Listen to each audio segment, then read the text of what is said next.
Hi, Nicole. Welcome to my blog. Thank you very much for having me. I wanted to ask you, in your book, How to Measure Social Media, you speak of three primary goals for marketing.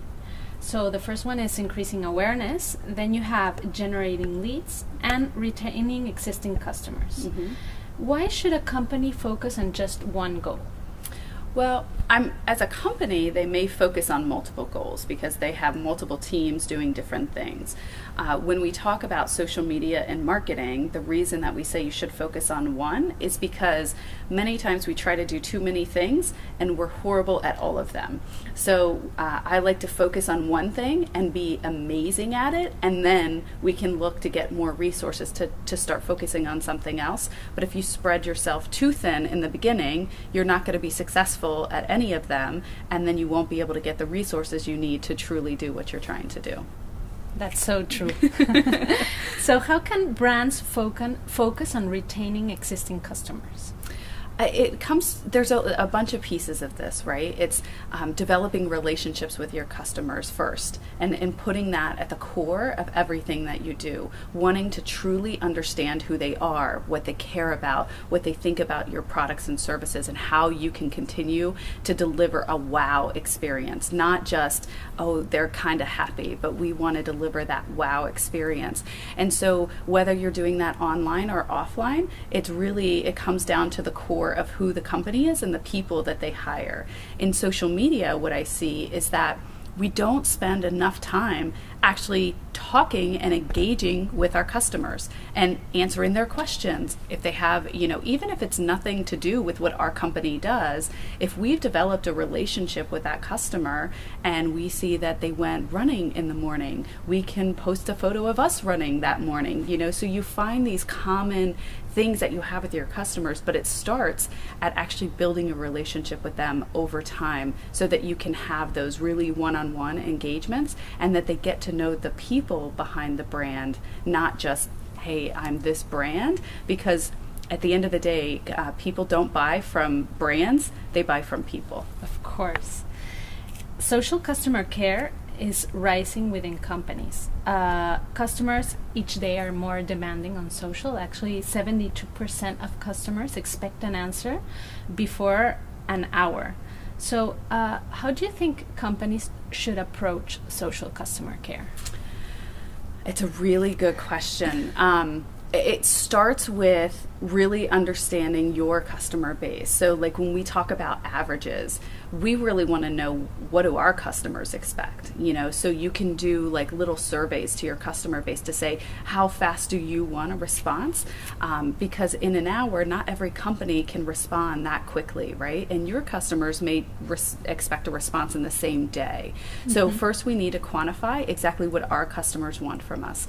Then we need to figure out how we can operationalize social media in a way that we can actually deliver on that service. So whether it's doing training for customer service teams, providing policies and procedures that are specific to social, because what I see a lot is companies try to take call center agents, people who answer the phones, or people who respond to email and say, okay, now you're responsible for social media. And that's where a lot of mistakes happen because they don't understand tone in social, and you have such a short amount of characters to actually get your point across. So really define policies and procedures, response models, and making sure that you've really thought through how to operationalize before you really start responding. Because a lot of companies start responding and try to operationalize later. And if you have a big audience on social that's demanding your attention, you want to make sure that you have all of that in place before you have a crisis. Totally agree. And since you're an expert in measurement, I wanted to ask you, because I have found that a lot of companies that do social customer care here in Spain are not measuring ROI. Mm-hmm. So what do you think are the specific KPIs they should be measuring or they should be focusing on? So what this comes down to is that if I provide customer service in social and I know who that person is because whatever they needed, I had to look up their account or something like that, We need to track that they received care in Twitter or Facebook or whatever that is inside of their contact record in the organization, the same way you would if they called on the phone for customer care. Once you've done that, then we like to do what's a control group analysis, where we take everyone who's received care in social media and we compare it to the rest of the universe that has not. And we ask questions like, how much money do they spend with us? How long have they been customers? How much does it cost to service them?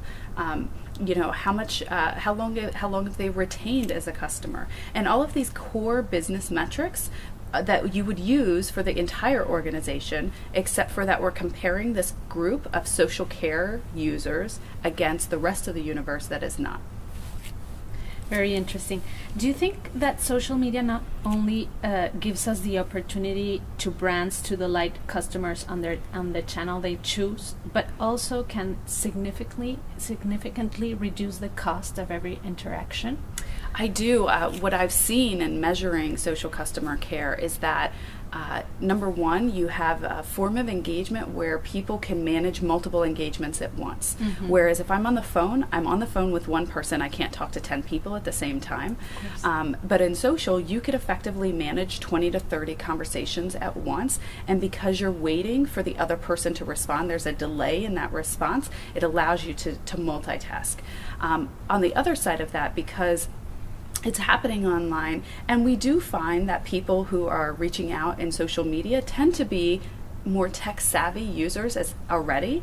Once you've provided them with resources to help them self-service, and maybe it's an article or your help center or a knowledge base where you have all this information, they tend to start self-servicing more than people who just call in the phone.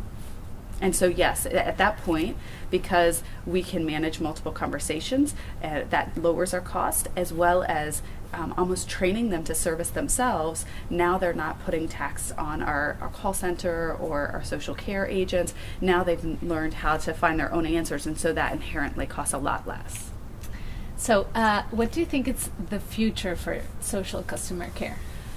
I think it's the future is that it's not going to always be run by a social media team.